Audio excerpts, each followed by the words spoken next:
How to mute or unmute your voice or others during live translate on Samsung Galaxy S26, S26 Plus or S26 Ultra.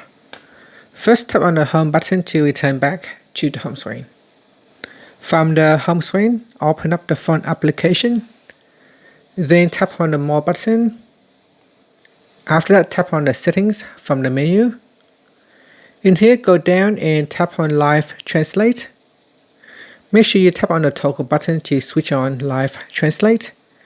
Here, go down and in the Me section, you can choose to mute your own voice by tapping on the toggle button or turning it off.